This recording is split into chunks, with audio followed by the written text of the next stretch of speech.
अगर तुम नहीं आई तो बहुत देर हो जाएगी। सुबह का समय था। गौरी अपने घर से बाहर आई तो उसने देखा कि उसके पिता गोपाल और माँ सरला खेत में सब्जियां तोड़ने की तैयारी कर रहे थे। उनका परिवार वर्षों से खेती करके अपना जीवन यापन करता था। जी, हमारी बेटी अब बड़ी हो गई है। अब उसके विवाह की जिम्मेदारी भी निभानी होगी। गोपाल ने मुस्कुराकर कहा। हाँ भाग्यवान, इस बार हमारी फसल बहुत अच्छी हुई है। जब मंडी में सब्जियां अच्छे दाम पर बिक जाएंगी, तब मैं उन्हीं पैसों से अपनी बेटी का अच्छे घर में धूमधाम से विवाह करूंगा। इतने में गौरी मुस्कुराते हुए उनके पास आ गई। उसके चेहरे की खुशी देखकर सरला ने पूछा, क्या बात है बेटी, आज तो तुम बहुत खुश दिखाई दे रही हो। पता नहीं माँ, आज मन को ऐसा लग रहा है जैसे मेरी जिंदगी में कुछ बहुत अच्छा होने वाला है। होना भी चाहिए बेटी, क्योंकि अब जल्द ही तुम्हारे विवाह की तैयारियां शुरू होने वाली हैं। ये सुनकर गौरी मुस्कुरा दी और उसके मन में फिर वही रहस्यमय युवक का सपना घूमने लगा।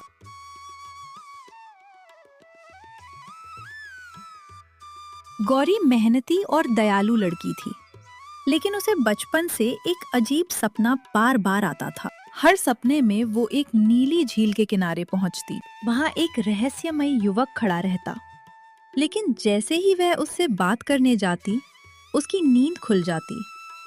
एक दिन गांव में गौरी का रिश्ता एक मेहनती युवक विक्रम से तय हो गया। विक्रम ईमानदार था, लेकिन गौरी का मन सपनों वाले युवक में उलझा हुआ था। उसने माता पिता से कहा कि उसका मन इस विवाह के लिए तैयार नहीं है। कुछ दिन बाद वही सपना फिर आया। इस बार युवक ने केवल इतना कहा, अगर तुम नहीं आई तो बहुत देर हो जाएगी। अगली सुबह वह चुपचाप उसी दिशा में निकल पड़ी जहां उसे सपनों में झील दिखाई देती थी। कई घंटों तक जंगल में चलने के बाद उसे सचमुच वही झील दिखाई दी।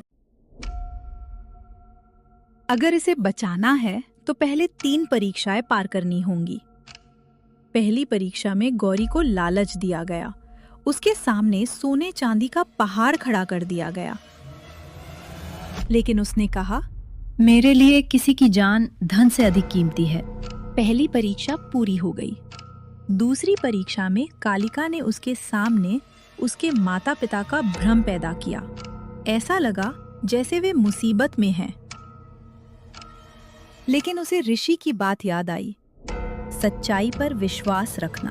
अब तीसरी परीक्षा बची थी। कालिका ने कहा, अगर इसे आजाद करोगी तो तुम्हें इसे हमेशा के लिए खोना पड़ेगा। गौरी कुछ पल चुप रही, फिर बोली, अगर किसी की आजादी मेरी खुशी से बड़ी है तो मैं उसे आजाद करूंगी। उसकी बात सुनते ही जादू टूट गया। आर्यन आजाद हो गया और कालिका की सारी शक्तियां समाप्त हो गईं। आर्यन ने मुस्कुराकर कहा, तुमने मुझे इसलिए नहीं बचाया कि मैं तुम्हारा बन जाऊं, बल्कि इसलिए क्योंकि तुम एक अच्छी इंसान हो। फिर उसने बताया कि उसकी मंगेतर उसका इंतजार कर रही है और वो उसी से विवाह करेगा।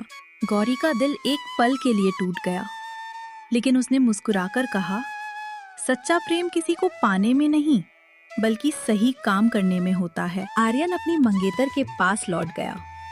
गौरी भी गांव वापस आई।